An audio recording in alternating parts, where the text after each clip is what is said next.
Well, hi everyone, and welcome to today's Waste to Value Q&A webinar. My name is Elizabeth Brookman, and I'm the Innovation Systems Partner at Unearthed, and I have the pleasure of working with the teams at Minerals, AMIRA, and the International Copper Association Australia to bring you this challenge today. For those of you who may not be familiar with Unearthed, we're an open innovation company based in Perth, Western Australia. Our focus is working with our industry partners in the resources sector to solve business challenges and help move towards our shared goal of sustainably producing critical minerals. We believe by building communities of bright minds, innovators and ideators that come from different backgrounds across the globe, we can solve problems differently, and to that end, accelerate ourselves to our progress collectively towards that goal. And so Waste to Value is an exciting open innovation challenge from Minerals, AMIRA, and the International Copper Association that's focused on unearthing new ideas to reduce mine waste and generate value from mine waste. I'm pleased today to be joined by a number of guests from Minerals, AMIRA, and the International Copper Association Australia, who are super keen today to share more information about this exciting challenge and the opportunity for innovators. On the call today, we have Jacqui Coombes, CEO and Managing Director of Amira Global. Jacqui's experience includes building collaborations across the industry, government, and academia, developing capability of business and people, and integrating ideas into systems to add value, improve efficiency and productivity, and maintain momentum for ongoing innovation. A statistician by training, Jacqui has experience across the mine value chain, commodities, and across the globe. Jacqui has a PhD in competency development and a master's degree in commercialization and resources law. Jacqui also serves as an independent director of the board of the International Centre for Radio Astronomy Research and is on the advisory boards of both Startup WA and also State of Play. So welcome, Jacqui. And also joining us today is Claire Sykes, Managing Director of Larkin Sykes Advisory.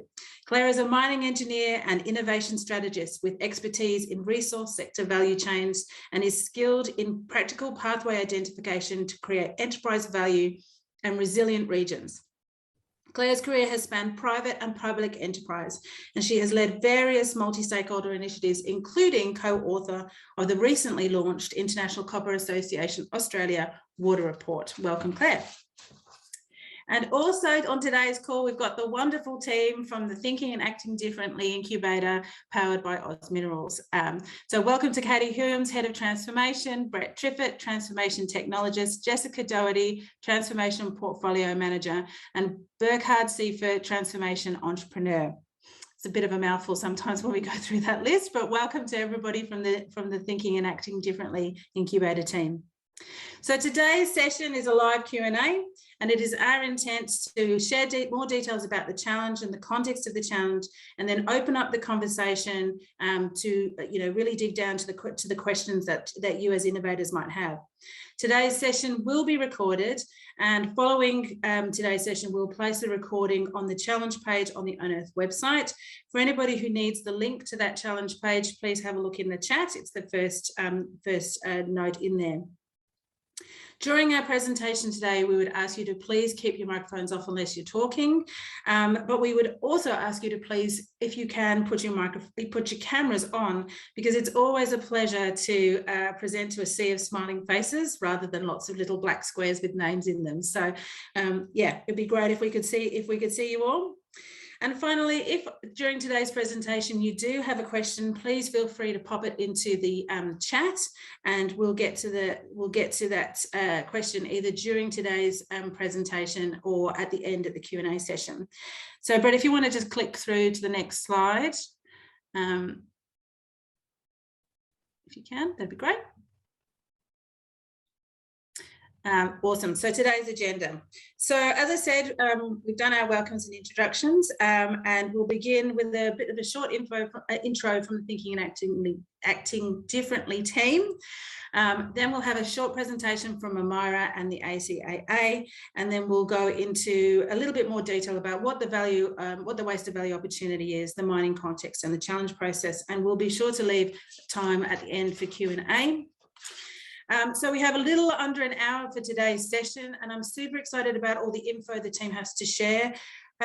However, as we do only have an hour, this is a very gentle reminder to all of our speakers today to make sure that we keep it tight and to time.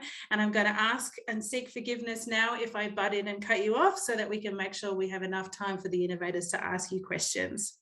So I think that's probably enough from me. Let's get this show on the road. Thanks to everybody. And I'm going to pass over to the Oz team for the acknowledgement of country. Jess, are you there to be able to do that? Sure I am, just unmuting. Hi, everybody. Look, I just want to begin today by acknowledging the traditional custodians of the land on which we respectively meet and on which Oz Minerals operates, and pay my respects to their elders past and present, and pass on the respects of the entire TAD team in that regard. So thanks for coming together today. You can skate forward to the next slide, please. Brett, I'll really quickly just cover a little bit about who we are and what we do on a page. Today's all about you, so we really want to get to your questions around how you can fit into this ecosystem. But the incubator has 5 focus themes that have stemmed from the strategic aspirations of Oz Minerals, and those are energy and emissions, clean products, data and technology, waste and water, which we're all excited to talk about in our current challenge, and scalable and adaptable. So each of these themes takes the unique lens over something that the broader industry has been facing for some time. And the intention is finding a way to attract like-minded, innovative, and brave people from all around the world, inside and outside the mining industry, to collaborate together and with us to actually make change for the whole industry, not just for Oz Minerals. So these represent the what focus for the tech, but how we do things is quite important in TAD as well.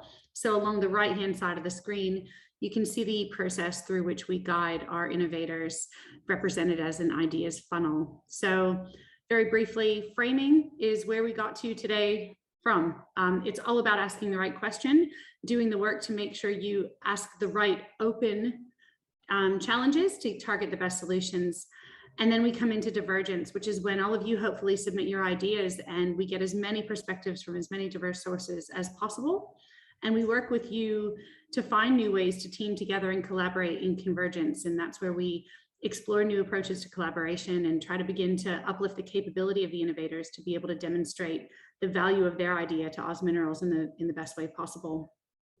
Then if you're selected to move into acceleration, teams come together on a regular drumbeat to iteratively share their learnings, to bring value at pace together and grow their skills and conduct experiments with the guidance and support of technical experts and other mentors and members of our team to make sure that you can succeed with your experiment as quickly and effectively as possible. That is, in a nutshell, what we're here to do. We're really excited to have all of you be a part of this. I'm going to hand over to Claire, and she'll briefly talk about the role of the International Copper Association in the work that we're doing here today. Thanks so much. Thanks, Jessica, and I'll be very brief. I am actually speaking on behalf of John Fennell, who is the CEO of the International Copper Association, and he's unfortunately unable to join today. So just a bit of background about the ICAA. It is the peak body for the copper industry in Australia, and it represents some of the leading countries' leading copper companies in mining, manufacturing, production and recycling. And it supports its activity of its members through the promotion of copper here and offshore. And it helps to identify and develop new market opportunities, especially in the Asia Pacific region. And it really aims to bring together key industry stakeholders at a senior level and provide the forum to facilitate the coordination of policy, research, knowledge, marketing and business strategies. So if we could pop to the next slide. So in that context, over the past few years, the International Copper Association has been exploring what a zero emission copper mine of the future could look like. And in that, it uncovered a range of impact themes from discovery, material movement, ventilation, mineral processing, etc. And it then also identified a number of enabling levers that could unlock and accelerate innovation to achieve that objective. What happened then in 2021 is there was an appetite from the members to really take a deep dive into the first phase of the report and really to explore the theme of water as an impact theme further and really identify water technologies and associated pathways and set a roadmap to catalyse innovation in the sector related to water. So next slide. The report uncovered 6 innovation themes, from baseline measurement, dewatering, desalination, operational water use, tailings, and end use and reuse, and also identified catalyst pathways and models of innovation to achieve innovation uptake and objectives. Next slide there. So the next slide, please, thanks. So then in terms of the report output, there's a lot of depth in terms of the various technologies that it recommended in terms of its pathway development, from Horizon 1, off-the-shelf solutions, emerging technologies, and then those next generation innovations that could improve water efficiency, cut emissions, and reduce waste in a copper mining operation, and the answers to how to catalyse. So the final slide there was really then just encourage you to download the report through the International Copper Association website. The ICAA really has an ambition to support the carbon and reduced environmental footprint of global copper mining sector, and it very much aligns with the OzMinerals and the innovative approach of the Think and Act Differently Challenge program, and really delighted to support the Waste to Value Challenge and be part of it through the planning process. And really the aim of ICAA is to bring further reach across the industry and across its network of members to really drive success of the experiments that are uncovered through the challenge. And we're really pleased to be able to work with OzMinerals with that endeavour. So good luck to all the participants, and really pleased to be here. Thanks.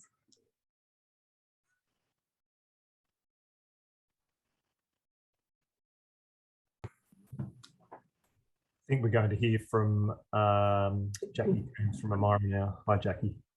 Thank you, Brett, and thank you for this opportunity to share a little bit about AMIRA's collaboration on tailings, or what we're calling ACT. We're currently working closely with ICMM and Accenture to identify what is the cost of tailings and what is the cost of solving tailings, not only from an industry perspective, but also on society and communities. And this work is supported by a collaboration of members. AMIRA's members account for 60% of the reported tailings volumes for 2025. So a significant responsibility, and certainly a space in which your solutions that you're bringing to the table in the Waste to Value Challenge can contribute to a bigger solution and a bigger portfolio of solutions. So I'd like to give you a little bit of a heads up on our collaboration. And you seem to have lost my color, Brett. I wonder whether I could just share my screen. Sure. Yeah.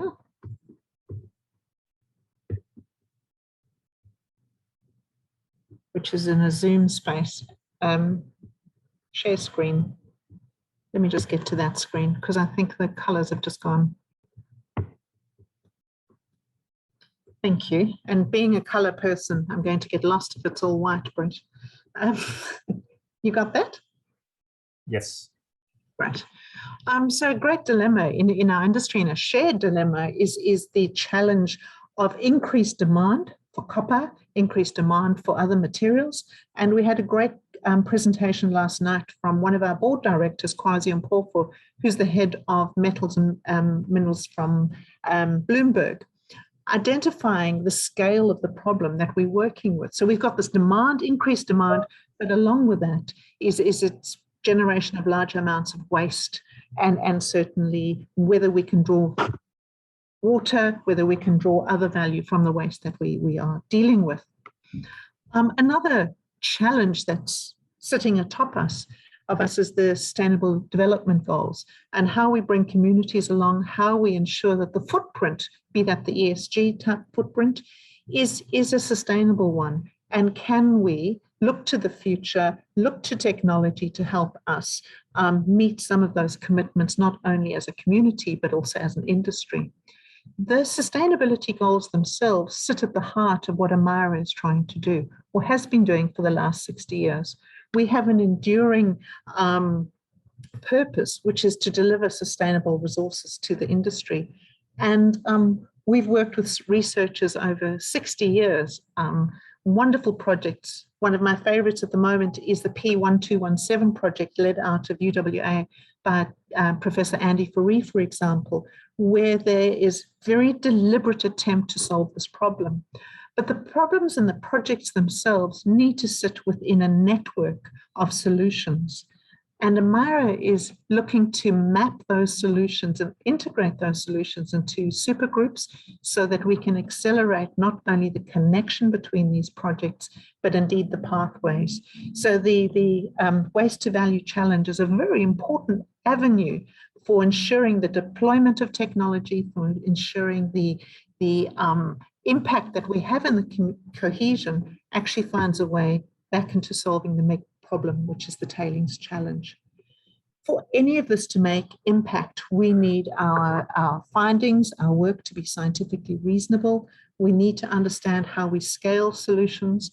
We have to take account of the economic viability, and we need to understand how we integrate and disseminate.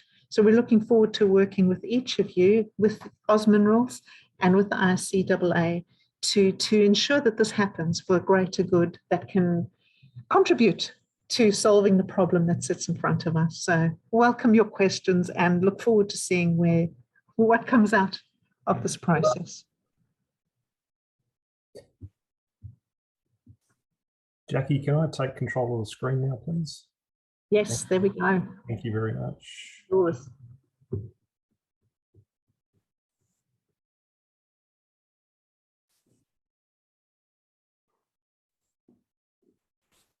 So over to you, Burkhard.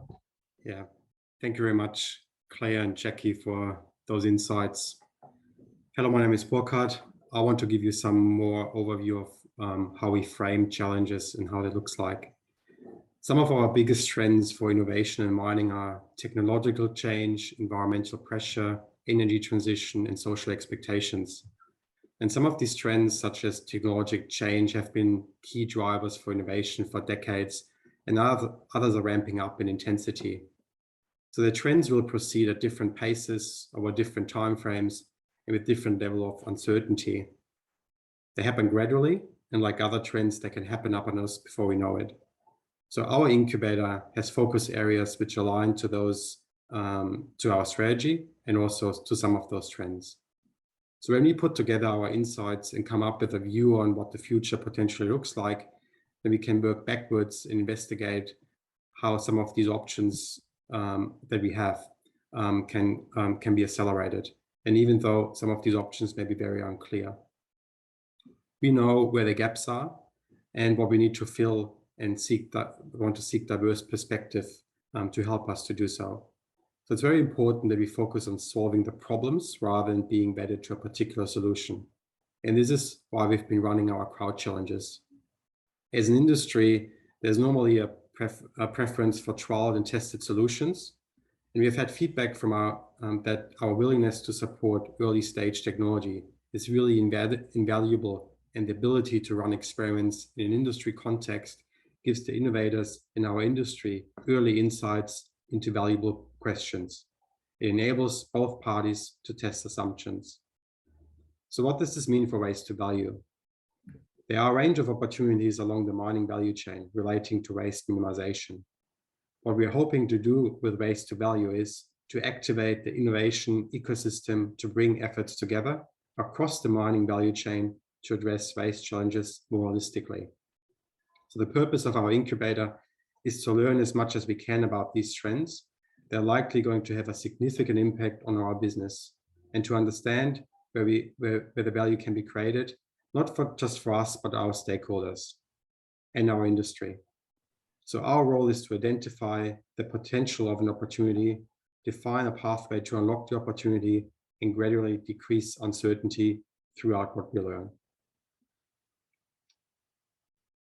I'll hand over to Brett. Thank you. Thanks, Burkhard. Hi, everyone. So my name's Brett. I'm a member of the Think and Act Differently team at Oz Minerals, and I'm going to talk to you for the next few minutes about the challenge itself and some of the things that we're thinking about, some of the things that we're looking for in potential submissions. And I'm hoping that some of the people on the call are considering putting in submissions. One piece of feedback we get quite regularly with the challenges that we run is that people coming to the challenge don't know much about mining, and we are deliberately reaching outside of the mining industry because we acknowledge and we don't necessarily want to have all of the solutions coming from within inside the mining sector. So we're deliberately trying to reach outside of the mining sector to try to bring some new ideas, some new disruptive thinking into our orbit.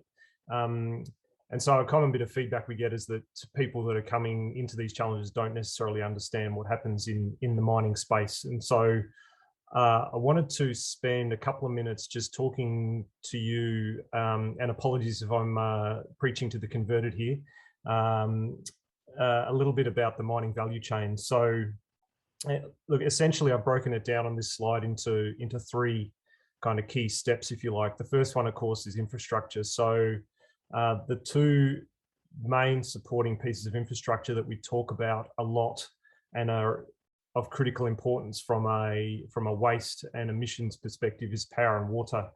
So at Oz Minerals, for example, we have projects and assets that are powered by a combination of fossil fuels and also renewables.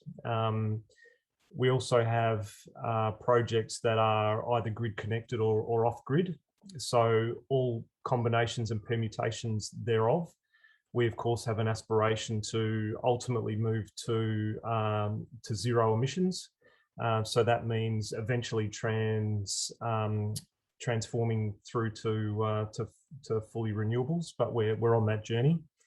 And our water supplies are all typically local groundwater in the case of Oz Minerals, but the broader mining industry can source their water also from regional water supplies. But in the case of Oz Minerals, all of our water is sourced from local groundwater. So then the second step in the process, of course, is mining. So this is the process of taking the ore from the ground, and the ore being the material that contains the valuable metals or minerals that we are looking to extract. And in the process of moving that ore from underground to the surface, be it an open cut mine or an underground mine, we inevitably have to move waste material to get access to that, so that this will be unmineralized material with no inherent value from at least from a metal or mineral perspective. And in general, the process for achieving that is through drilling and blasting, loading that material into trucks and hauling it to the surface, whether that's an underground mine or an open pit mine, or hauling it to an ore handling system like a conveyor system or a shaft system in the case of some underground mines. But critical for this challenge, of course, is the potential to minimise the amount of waste that we have to bring from the mine to the surface. Preferably, we would like to minimise the amount of waste that is generated in the mining process from a waste rock perspective. The last step in the value chain, of course, is processing. So the ore, the valuable material that contains the waste, that contains the minerals or metals of interest, is crushed and ground to a consistency that is consistent with extraction. And then we have a separation process where we're able to separate the valuable metals, or in our case at Oz Minerals, concentrates. typically the ore that we process contains only 1 or 2 or 3% valuable material, and the other 97, 98% of the material that we run through our process is considered waste, in the sense that it doesn't contain any of the target metals or target minerals, and that waste material called tailings is stored in a tailings storage facility. So that's what we're referring to on this slide by waste management. And then, of course, our products, our valuable products, are transported to market. So in terms of this particular challenge, we've broken it down into 3 focus areas. So we wanted to try to tackle the entire value chain, as Burkhard was saying in his comments. And so in the case of mining, what we're looking for is any ideas related to the minimisation of waste rock. So how can we avoid bringing waste rock to the surface and having to store that on the surface with all of the inherent issues associated with that, both the emissions that are created in the process of mining that and hauling that to the surface, but also from the point of view of things like acid rock drainage, where waste rock can be stored on the surface. It has low levels of mineralization associated with it, and over time that mineralization can generate acid and cause issues. Some of the things that we're thinking about within Oz Minerals in this regard are things like precision mining. So how do we mine much more selectively without inadvertently taking material that we don't want to take? And complementary to that, of course, is ore sorting. So is there a way to separate waste material from an ore stream and store that separately? So then moving on to the processing step in our value chain. So for the purpose of this challenge, it's all about how do we minimise tailings. So how do we minimise the amount of material that is actually ultimately ends up in a tailings storage facility? So ore sorting complements that, of course, but equally, are there any ideas that the crowd can come up with related to the extraction of new products? In the case of Oz Minerals, we have a range of additional metals and minerals associated with our tailings products, and so we're curious to understand what additional products could potentially be produced that are currently not considered as valuable products. And then the last step in the process that we're curious to explore with this challenge is around waste management. So in this case, it's how do we create, if we have to create tailings, how do we minimise the amount of waste that's generated? So how do we rethink tailings storage facilities? And of course, inherent in tailings is always the issue of water. So, you know, examples could be the use of dry stacking, technologies to improve the recovery of water from tailings, or minimise seepage from tailings storage facilities. Those are the sorts of things that we're really curious to explore. So what are we looking for with the submissions that hopefully everyone on the call are going to put forward? We really want to get to know you. So we'd like to learn about you and your organisation. We'd like to learn about your solution, obviously, and understand what sort of impact it has. And you'll see in the submission questions on the Unearthed platform that we actually consider impacts in a range of different ways, including all of our stakeholders. In particular, we want to understand what the impact on those stakeholders could potentially be. We'd like to understand what development is needed so that your solution can ultimately be implemented. So that's in the bigger picture sense, but we'd also like to understand initially what low-cost experiment, trial, study, or pilot plant is needed to de-risk your solution. So this is actually a really important point that I'd like to emphasize. When you are putting forward your submission, we want to understand what is that very first initial low-cost experiment that you would propose to do. And this is what we will seek to fund, and what we will bring into our acceleration stage that you're going to hear about shortly. So we're not after a 3-year, $5 million program. We're after a relatively short, sharp, low-cost experiment. We also want to know about how you feel about collaborating. So a really important part of the way we run our incubator program is working with others, sharing your ideas openly, sharing your results openly, and collaborating and bouncing ideas off of others.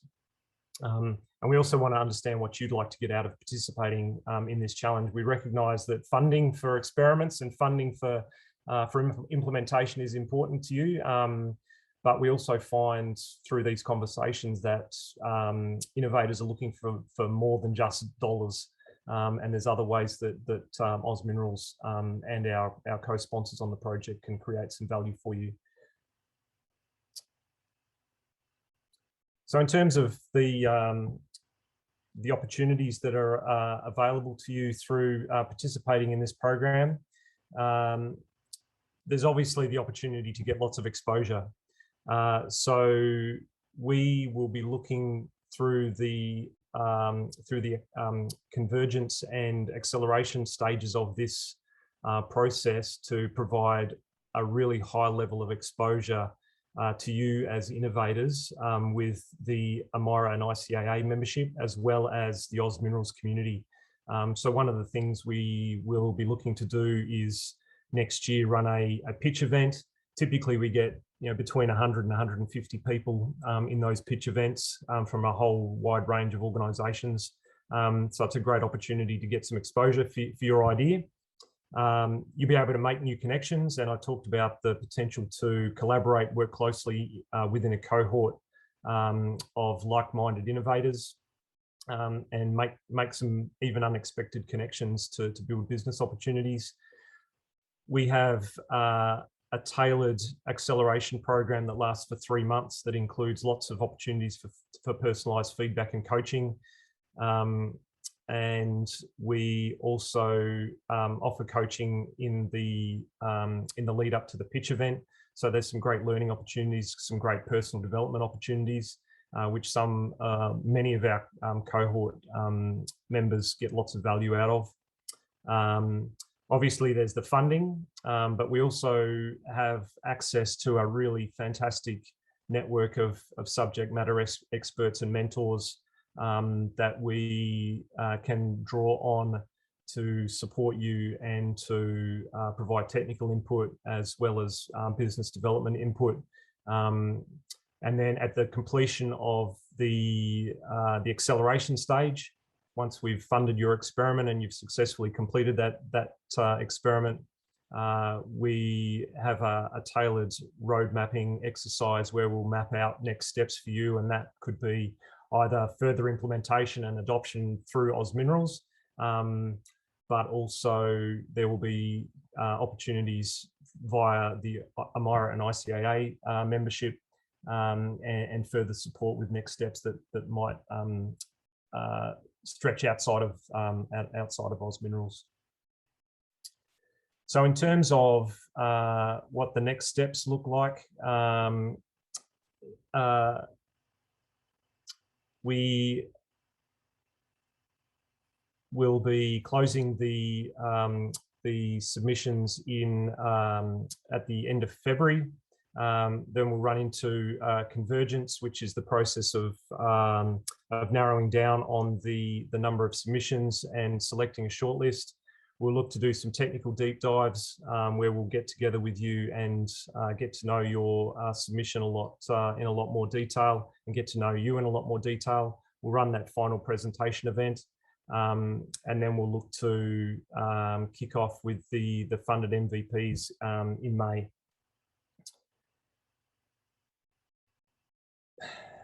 So I've raced through that really, really quickly. So I think we're going to open up for questions now. So I might hand back to you, Lizzie, to facilitate the Q&A, please. Yeah, thanks, Brett. I'm actually really impressed because we really did get through that quite well, didn't we? Normally we're racing for time. So thanks to all the presenters today for taking us through the slides and providing more information about this challenge. And yes, so now open to everybody here to ask your questions of the team and about the particular about the challenge. Anthony, I've got your question here about the recording of this particular presentation. So this recording will be uploaded to the challenge website, and the link is at the top of the chat. So that will be done by tomorrow. So you should be able to get the recording there. So let's open up. Please pop your questions in the chat. Perhaps, Brett, I might ask the question that we've had from a couple of the innovators that we've spoken to around, is this challenge focused on copper, being a mineral that the Oz Minerals team are focused on, or are you looking for a broader scope?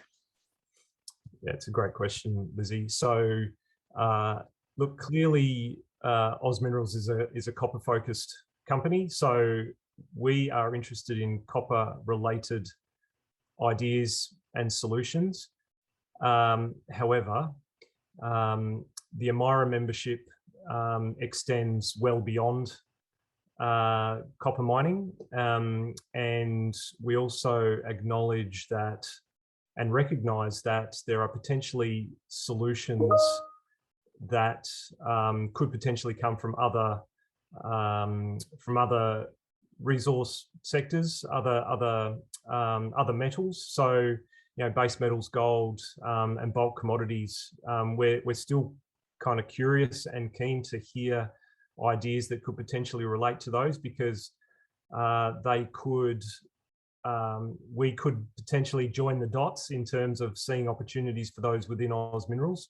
But equally, we will have the opportunity to showcase those with the AMIRA membership and the ICAA membership as well. So some of those companies may have other requirements or see other opportunities. Awesome, fantastic. Does anyone have any questions with everybody who's joined today?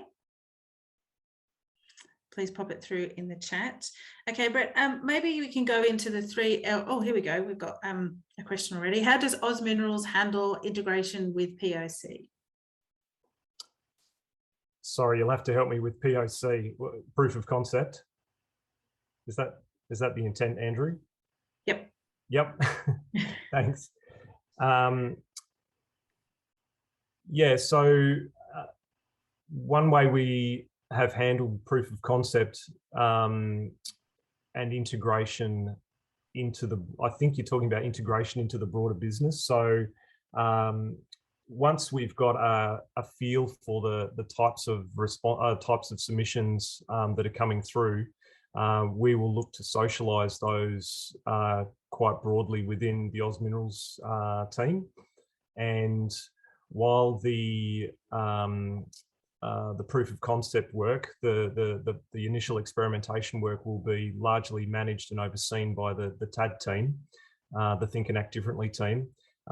We will have some pretty good participation from the broader Oz Minerals asset teams as well, and so we'd be looking to work with the assets to look for opportunities for integration once we get past that proof of concept stage. So the TAD team provide the initial funding, and then we would look to get funding potentially from the assets as well once we get into stage 2. I hope that's clear. I hope that answered the question you're after. Right, so we have a question from Anthony who's asked, expanding on the collaboration question, if any organisation is successful to receive funding, could you elaborate on ownership of any IP developed? It's a great question, Anthony, and it's one that comes up a lot. And so Oz Minerals' position is we don't want to own IP. The IP belongs with the innovator. We simply want access to be able to use that IP in solving a challenge that we have. So, Anthony, if you are an innovator and you're planning on putting in a submission, your IP belongs to you, and we don't want to own it. And any new IP that's developed through the process will still belong to you, and we want to support you in developing that. All we ask is that we get access to it from an implementation perspective. Yep, awesome. Thanks, Ray. It is a common question that pops up, so it's good to be able to tackle that one. Now, Hartana has asked, can you share information of Oz Minerals Scope 1, Scope 2 and Scope 3 emissions levels? I might call on Burkhard here, if he's still there, to maybe give a bit of an overview on emissions. Sorry to put you on the spot, mate. Fine. Yeah, so the categories like Scope 1 emissions are the emissions that we directly release as part of our operations. That's mainly diesel. So we have got a mine fleet that operates on diesel, and we also have got a few diesel gensets on site to operate a few things. The Scope 2 emissions, this is electricity from our grid. Both Prominent Hill and Carrapateena are grid connected, and therefore this is deemed to be like Scope 2 emissions. And Scope 3 emissions are all the emissions that relate to the emissions embodied in products or services that that we use to operate. That's quite a diverse spread across many things, obviously. Yeah, I hope that answers a little bit the question. So I think the key takeaway is Prominent Hill and Carrapateena are both grid connected. So this is Scope 2 emissions, and Scope 1 emissions are predominantly diesel emissions from our fleet. And Burkhard, correct me if I'm wrong, but I believe that we publish our CO2 emissions in our sustainability report. Is that correct? That's correct. You have access to that data and a breakdown as well for all of these three emissions, types of emissions. You can find that on our website. You have to go to our annual and sustainability report, and you find that there. There's also a link via the challenge website as well on the data page if anybody would like to find it through that way. So, yep. Great. Thank you, Burkhard. And if you do have questions for Claire and Jacqui, also please make sure you pop those into the chat. We have a question from Sherwin. Thanks for sharing the information. Would the selected innovators be able to publish the results from the program in technical conferences, in brackets, jointly? It's a great question, Sherwin. We've never had anybody actually ask that question before, but I think conceptually, yes, I think it'd be really cool to be able to publish the results from some experimentation that had come through the TAD process. I think that'd be fantastic. Obviously, we'd be subject to some checks and balances in terms of what we're able to share externally from a commerciality and a materiality perspective. But I think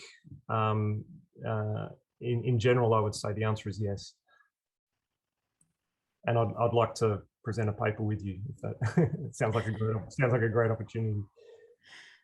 Fantastic, Claire. Brett, we could also just in terms of the partners as well, Amira and the ICAA would be really happy to explore that particular question as part of our partnership. Perfect. Thanks, Claire. Concur, Brett? Yeah, I can see you nodding as well. Thanks, Jacqui.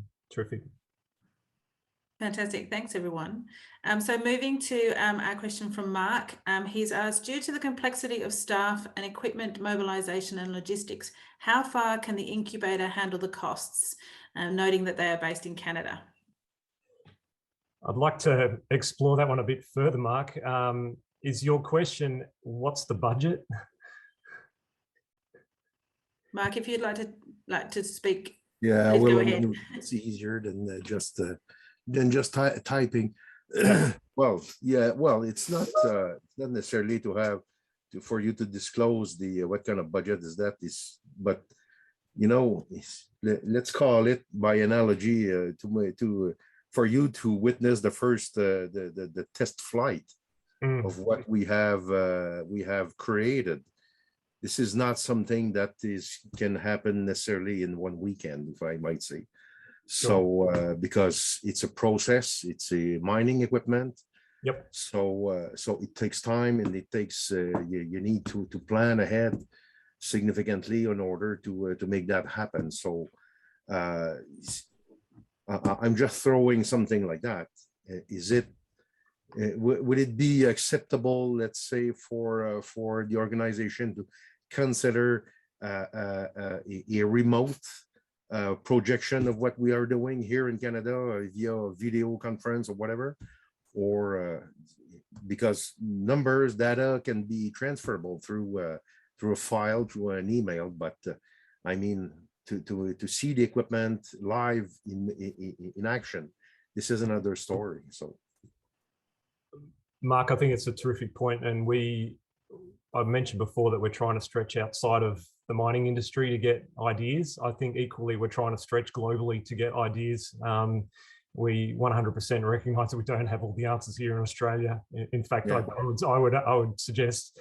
I would love to go to Australia. Probably 99% of the answers are probably overseas. So we have about, at the moment, about 40% of our innovators for our other cohorts in our other challenges are overseas. So, you know, and we make it work. So I'd be really interested to explore, you know, firstly what your solution is, but also to understand how we could work together to make that work. And we're super flexible in how we do that. Okay, thank you very much. Thank you. Thanks, Mark. Do we have any more questions, or would Claire or Jacqui like to ask anything or cover anything that we might not have covered today? Thanks, Lizzie. The main point from the ICAA perspective is the opportunity to leverage and to figure out, you know, the questions and navigate the difficulties of deploying solutions and being able to leverage the broader network offered by the ICAA, and I'm sure that's reflected as well through the AMIRA network as well.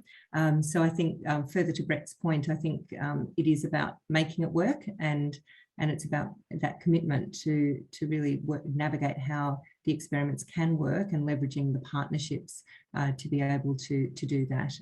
And that's probably the key message, you know, I'd like to leave from the ICAA as well. Thanks, Claire. Thanks, Claire. Jacqui? I'd just like to say that another important component of this is there is a world challenge, and we really applaud OzMinerals' approach to this. We'd like to bring the rest of our community to this type of challenge and connect the solutions that come out of the OzMinerals challenge here, the waste to value, back into the broader community. So we see this as a very, very valuable step in establishing a pathway to get research into development, into innovation, and importantly, into implementation. So we're looking forward to working with OzMinerals, RCA, and the team and the cohort that gets selected, as well as exploring some of the other opportunities that come out. So thank you for that. Awesome, thank you, Jacqui. We do have a question from Gary. The question is the challenge focused on brownfield solutions introducing technologies into existing processes, or is there scope for looking at opportunities to reimagine change processes to maximise the effectiveness of technical solutions? Yeah, that's a great question. Thanks, Gary. So the answer is we're looking for both. So I think in the case of I'll speak on behalf of OzMinerals here. You know, our remit in TAD is to provide support from a technology perspective for the existing assets, but we also recognise that the opportunity to materially change what happens at an existing mine in this space can be quite difficult. So our team also has a mandate to think about what the mine of the future potentially looks like. And we have a couple of other cohorts looking at stretch thinking about what the future assets of Oz Minerals could potentially look like. And so I would encourage submissions that stretch the thinking to, completely redesigning the value chain in some cases, in order to minimise, the waste that's generated by those value chains or by that value chain. So I guess the answer is we're looking for both types of solutions, and we have a mandate to cover both types of solutions, at least within Oz. Fantastic. Thank you, Brett. We don't have any more questions in the chat, so I wondered, Brett, if you wanted to leave the group with some with the last few comments before we wrap up today's webinar. I just wanted to thank everybody for dialing in, for showing interest.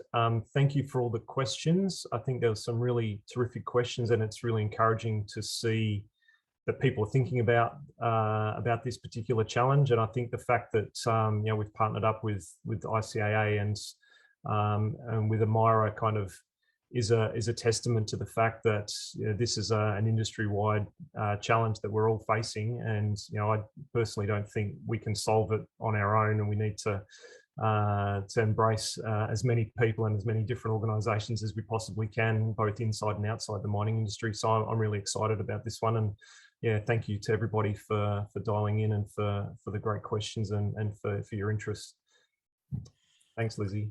Awesome. Thanks, Brett. So yes, I'd like to extend a thanks to everybody as well for joining, and for all of those of you who've given presentations today.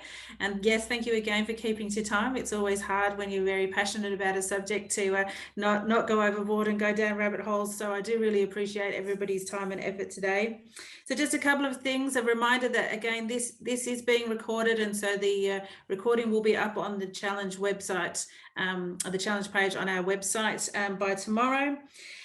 Also, an important note, we have extended the deadline for this challenge through to the 16th of February. It was originally the 19th of January. So you have a little bit more time to work on your submissions, and we're really excited to see some of those submissions starting to come in already. It's always a great opportunity to get in early though and start the conversations with the Oz, the AMIRA and ICAA team. So try not to leave it to the last minute. Let's get those submissions in as quickly as you can. That'd be great. And if there are any more questions or comments for the team, please feel free to jump on the challenge forums or jump in Slack and start the conversation there. We're always monitoring those and look forward to having conversations with each of you as you jump on.